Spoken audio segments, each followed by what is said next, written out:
Okay. Okay, so we're going to start off with a discussion of music and mysticism.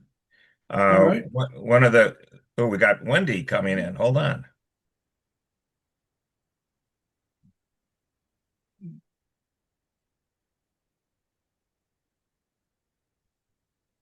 Hello, Wendy.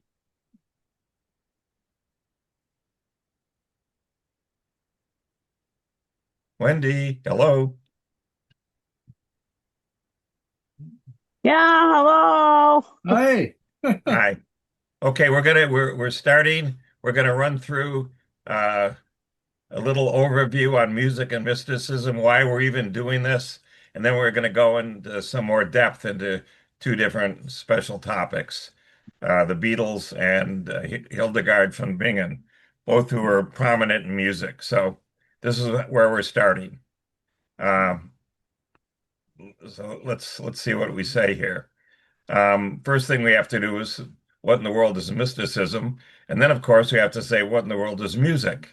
And we'll do a little history of musical instruments, how music has its own taxonomy and elements, and then where we come up with linkages. So here we go. Uh, Partly, a chap named Daniel Levitin wrote a book, Your Brain on Music, or This is Your Brain on Music, The Science of a Human Obsession. So what's been discovered with all of these brain scans is that your brain is stimulated by music, or rock and roll is the phrase, making money, drugs, and sex. So there's this one area of the brain, and that gets excited by all these things, and music is right in there. And of course, we all were born with the original music instrument, our voice. People sing, they have chants, they do everything. So music has been around as long as we've been around. And also, what comes with music is rhythm. So we'll deal with that in terms of how it structures everything. And then over the last 200 years, the notion of the harmonic content of the music, what's called timbre, has become increasingly important, and that's been what has been tuned in modern music. So we're going to go through these things. So there's a whole bunch of videos that Daniel Levitin has put together, and you can see all these things. He's done a TED Talk. He's done all kinds of things, and so forth. But the key thing here about music, we have something. We start with John Coltrane, who has a philosophy in the spirituality of music, that music is something deeper. There's ideas there that are hidden in the tones and the harmonics, in the resonances that are there. We have, examples from Beethoven, uh, going on up to heavy metal, and so forth. We end up with music has a window into the autistic mind. A lot of autistics end up responding to music in interesting ways. Or there's the different harmonies or harmonic series that you find in music are found in, for example, a TED Talk. You can uh, go down a different example into all the connections of music with all kinds of different things, and then the spirituality of music, according to someone who's a Sufi. So you can see that music just cuts across everything. It's very uh, leads to a lot of interconnections between philosophy, spirituality, mysticism, art, whatever you want to say. So, what we meant by mysticism, there's a divine experience. An individual believes to become one with some supreme entity or deity, and the mysticism really means the mystery regarding this and the practices that go with it. So a mystical experience is something that's subjective. It's got a framework for it. And this was invented apparently in the 19th century as a defense against the growing rationalism of Western society. William James popularized this concept of a religious or a spiritual experience, or mystical experience, or a sacred experience. So mysticism is known as becoming one with God or the absolute, but it may refer to any kind of ecstasy or altered state of consciousness, which you can get through some sort of spirituality. So let's look at music. In the most general terms, music is the arrangement of sound to create some combination of form, harmony, melody, rhythm, or otherwise expressive content. So there are definitions of music that vary from culture to culture, but it's an aspect of all human societies and it's a cultural universal. Scholars agree that music is defined by a few specific elements. There's no consensus on their precise definitions. So it's there. We just don't have any agreement on what it is. And the creation of music splits up into a variety of activities. There's the composition of music. There's improvisation, where you start off by something and then just start improvising off of it. There's the notion of a musical performance, and so forth. And this leads to a lot of criticism. There's a lot of academic activity, philosophy, psychology, therapeutic activities, and so forth. So the music can be performed with just vocals, with just your mouth, or a vast range of instruments. And so it's credited for extreme versatility and the opportunity to be creative. Now, Marjorie's has an uncle here, Harry Partch. Do you want to talk about Harry? He was some kind of a great uncle. Um, you excuse me. It took me by surprise. um, he was an American composer, music theorist, and creator of unique musical instruments, which were also like works of sculpture. He composed using a series of unequal intervals in just intonation and was one of the first 20th century composers in the West to work systematically with microtonal scales alongside Lou Harrison. He built his own instruments behind his theory and practice in his book, Genesis of Music, written in 1947. It's a gorgeous book with beautiful photographs of the instruments, which, as I said, are like works of sculpture in their own right. He had to create them to create the tones that he was after. It wasn't even a typical scale. I think it had 45 tones, 43. 43 tones to the scale. So, well, he divided the whole octave into 43 unequal tones derived from natural harmonic series.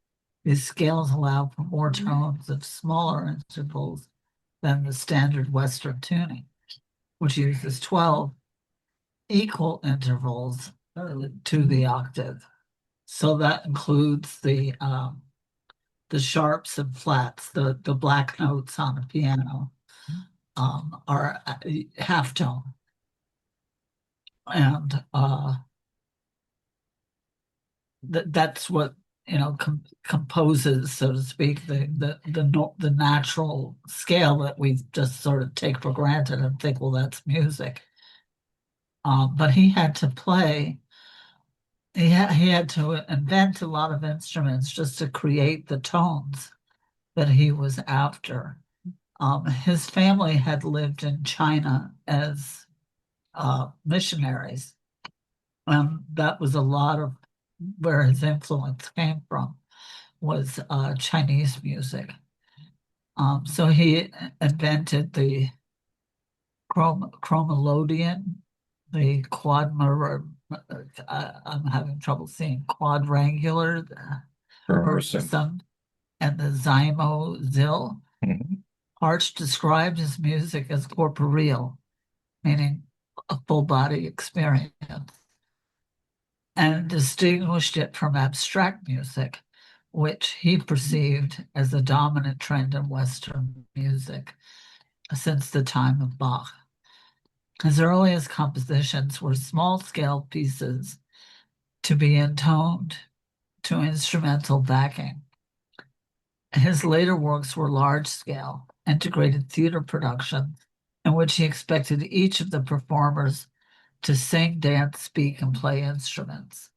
Ancient Greek theater and Japanese no and kabuki heavily influenced his music theater. Pretty amazing guy. Yeah, well, So, what's the etymology of music? The word music came into use in the 1630s, so it hasn't been around all that long, but there's a whole bunch of things before it, French and Latin.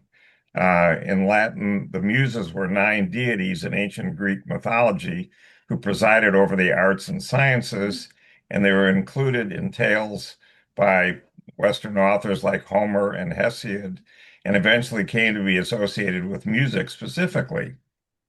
And then over time, there was polyhymnia that would reside over music more prominently than the other muses. So the Latin word musica was also the originator for both the Spanish musica and the French musique via spelling and linguistic adjustments and so forth. So that's where music came from. Um, it's really an all-encompassing term because it's so hard to pin down what is music. Then you find this in East Asia, you find this in China, uh, you find this in Africa, and in the Middle East, and so forth. So there's many variations on music and what makes music. So let's just touch on musical instruments.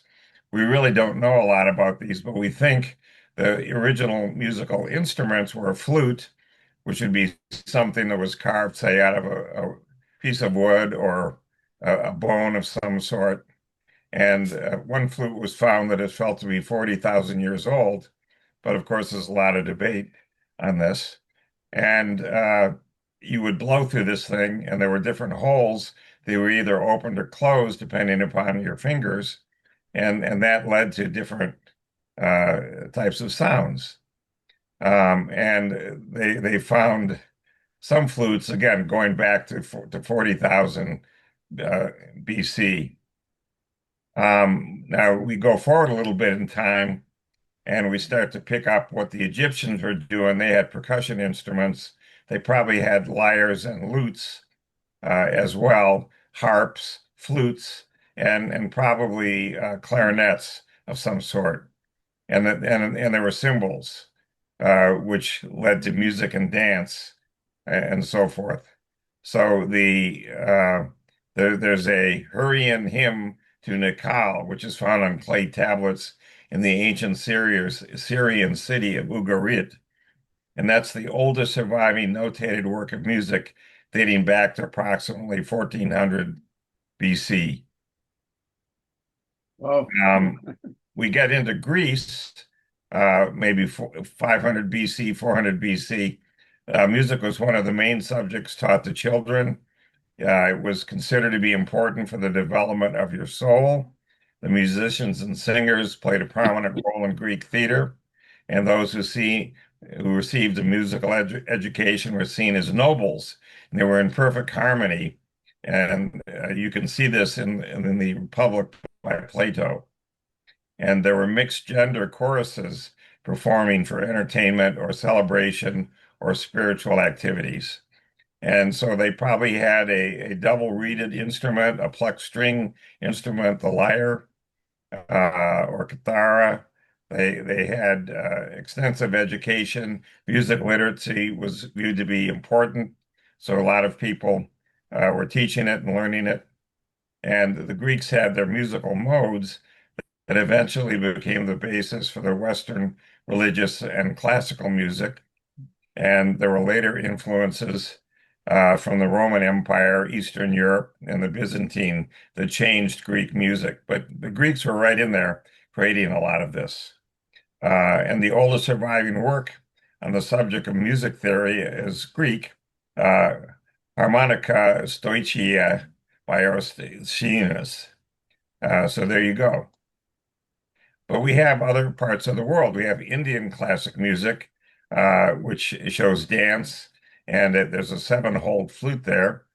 There were strings instruments and drums that have been recovered from Mohenjo-daro or Harappa, which is over by the Indian Ocean. The Rig Veda has elements of present Indian music and musical notation to denote the meter and the mode of chanting, and so forth. And present-day Hindi music was influenced by the Persian traditional music and the Afghan Mughals and others. So a whole different area of the world developing its own type of music.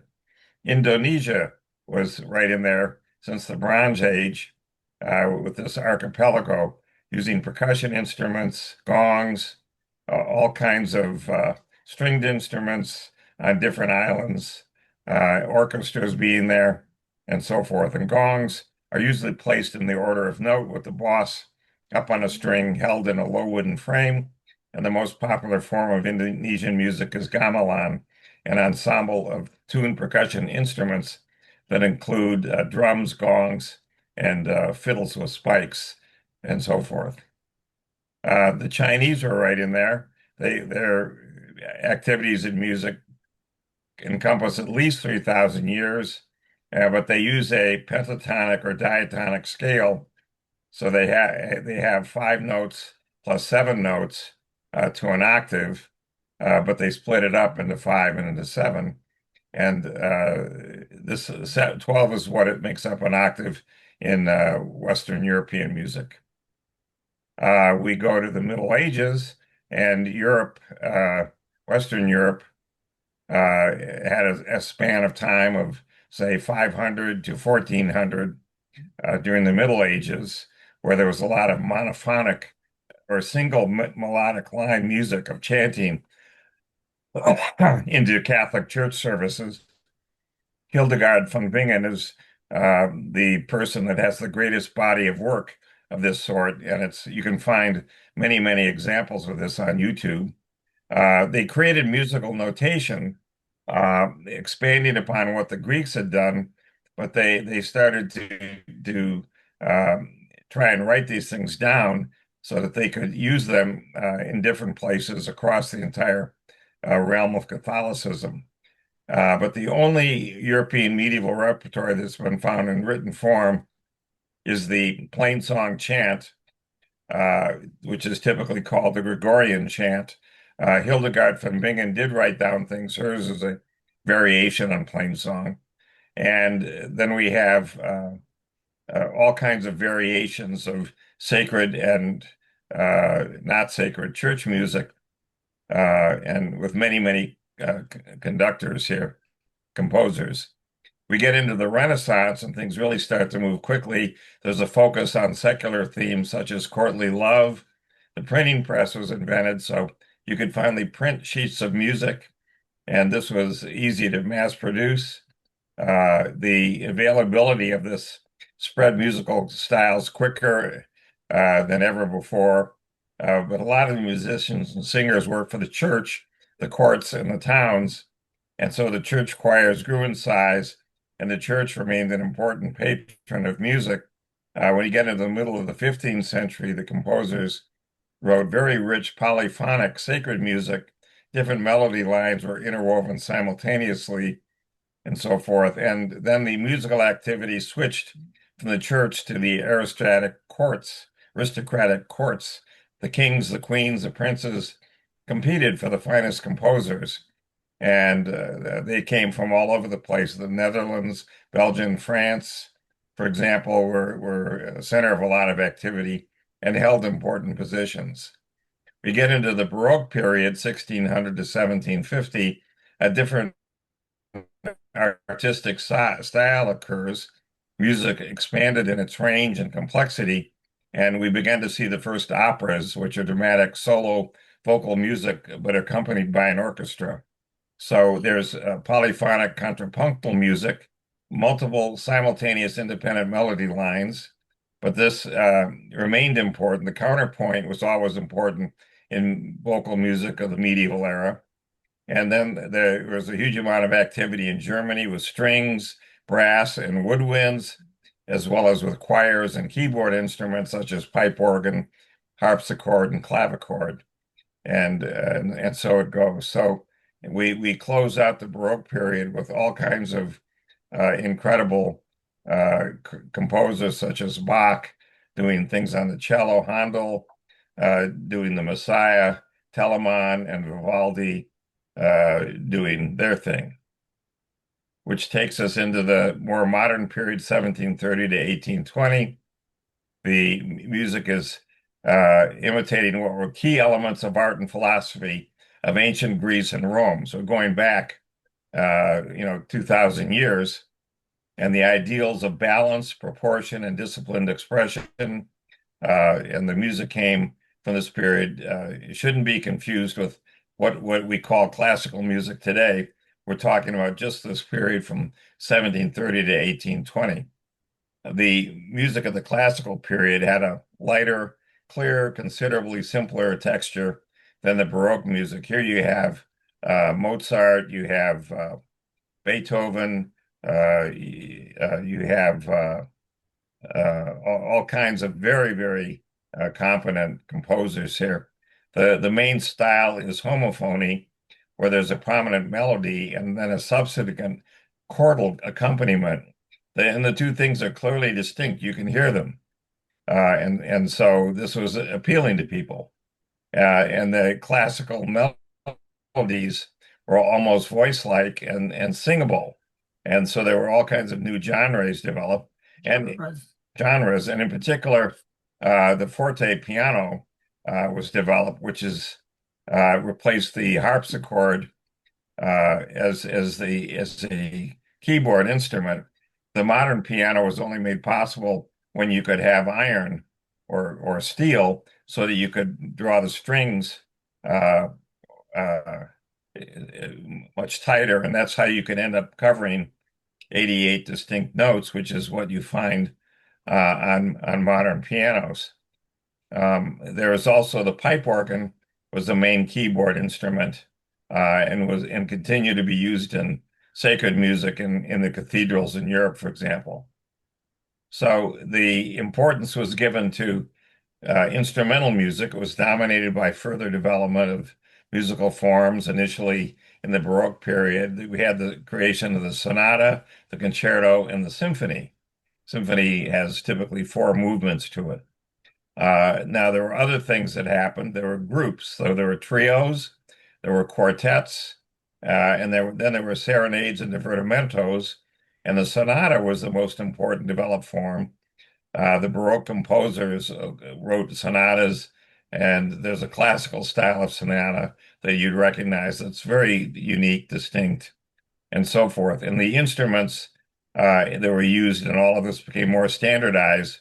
So you ended up having the harpsichord, the organ or lute, along with some bass instruments such as a viol, a cello, and so forth, or a classic chamber group, which would specify a string quartet having two violins, a viola, and a cello. And the practice of improvised chord playing by the continuo keyboardist or lute player underwent a gradual decline. And that takes us kind of to the end of the classical music period. There was a lot of public concerts, or orchestral concerts, and the best composers of this are Carl Manuel Bach, Christoph Gluck, Johann Bach, Joseph Haydn, Wolfgang Amadeus Mozart, Ludwig van Beethoven, Franz Schubert. And Beethoven and Schubert are also considered to be composers in the latter part of the classical era as it began to move toward Romanticism.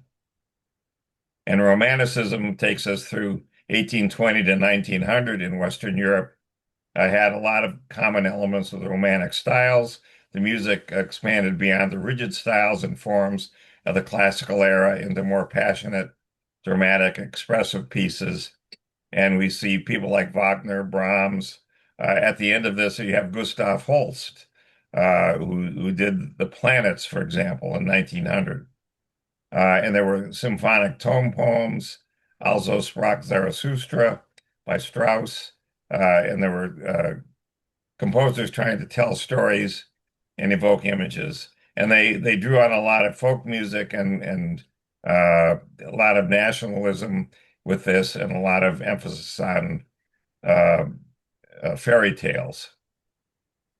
So the Romantic composers went all over the place. They did all kinds of different things, and creating new forms, really exploring the boundaries of what music was.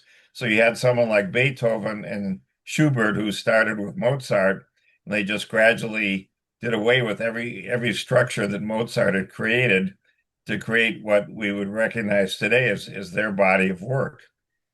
Uh, Beethoven had very short motifs that he developed organically, like the famous in his Fifth Symphony, that came to replace the melody as the most significant compositional unit. And then there were later composers like Tchaikovsky, Dvorak, Mahler, etc., all of whom were involved. And public concerts were a key thing, and that was how they made money in doing this. So we get into the modern era, getting into the 19th and 20th century, and all of a sudden we have new technologies, electric technologies, where we have radio broadcasting. So all of a sudden, music that's in one area can cover a huge area. The radio stations that had the transmitters that could go out on a radius of 500 miles, and so forth. So this exposed people all over the place to all the different varieties of music that there were, and this increased the interest in listening to music as radio gained popularity. There was also recordings on phonographs, so these were used. Anyone with a radio or a record player could now hear operas, symphonies, big bands in their own living room. And in the 19th century, we get up to the year 1900. It was really just sheet music or things related to that provided access to new music. Now you had all the radios and record players allowed all kinds of people to access music. Huge change. And that leads into what we have today, that there's the records were replaced by digital technologies, compact discs, and then we went to simply files that are broadcast over the internet, which led to the fact that we now just stream music, and kind of the only way that when people make money in music anymore is through concerts. The concerts might be in symphony halls, or they might be in huge sports stadiums where there's a rock group going on. But it appears very difficult to make money just off the music. Now you have to have something like a concert to really be able to do it. Jazz showed up as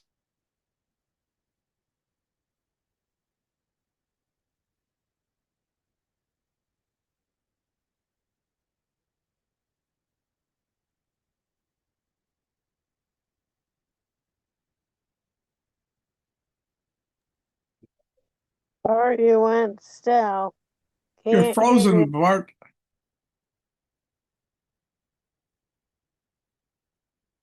You went frozen, Bart. Ah.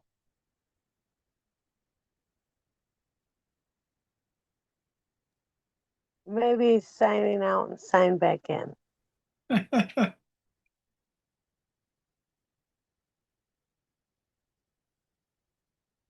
Maybe you have an internet problem. Yeah, we're having a lot of snow and wind here. I'm in Southwest Michigan. I think he's over on the east side. Right.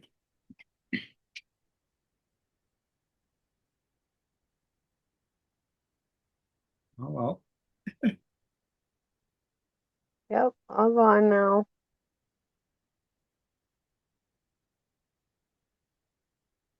Oh, I don't know what to do. Anyways, I play like 5 instruments. Well, I used to play in a symphony, but Oh yeah. I haven't played in about 20 years. I don't even know if I could do it now. Well, I have an interesting experience with music. My father played the piano, and now I'm 84. I can still hear his playing the piano in my mind. It's just because I heard it as a kid every day when I was. So I still have a piano in my mind. That's cool. Yeah, I have my grandmother's piano. I have a piano. And we actually have a pump organ that came over on a boat over Oh, 200 years ago that I still have. I haven't played it in years, but yeah. Dun dun dun dun. yeah, Or what's yeah, the Phantom of the Opera? Because it's got that, woo woo kind of sound. yeah. Mm. Well, music is a big deal for a lot of people. Um, Well, it's frequency. yeah, And actually, there's numerology in it. There's a lot of healing, a lot of keys and codes. That's what I was hoping that he would get to. Was more into the mysticism than the history, but maybe next week. Oh, my mother had an interesting thing happening. Every time there was music, she had to move. She hmm. had to do a kind of a bit of a You gotta do dance a or little something. Yeah, jiggle. yeah, yeah, yeah, yeah. Mm-hmm. Oh, sure. Yeah. Yeah, it moves. Actually, I'm looking into I just purchased a Spooky 2. I don't know if you know about Spooky 2, but it's a Rife machine. And it also has biofeedback on it. So that's frequency, which music is frequency. So I'm getting excited. Can't wait to get it. Black Friday paid off. Well, I So wonder what where happened does to. Bart live? Doesn't he live in Michigan? I think he lives in Michigan. Wonder if we should log in again. What do you think? Yeah, I guess. No, well, we're I'll logged try. in, I guess. We're Yeah, able to we're talk logged to him. into the same Yeah, number. He would seem like he'd come back if he could. But doesn't he live in Michigan? Don't Bart and Margie live in Michigan? yeah, I think so. I'm in Toronto. Oh, I have relatives that were from Toronto, actually from Nova Scotia. Ah, My dad's, let's see, my dad's mother's, and I couldn't understand them. It was Hungarian and French, I think. right. I know I was a little kid, a long time ago. Well, I think Mm, I'm going to log out and try and log yeah. in and see if that helps. All right. Well, I'm gonna stay here and see if you come back. Okay, so see you later. All right. Bye bye. Yeah.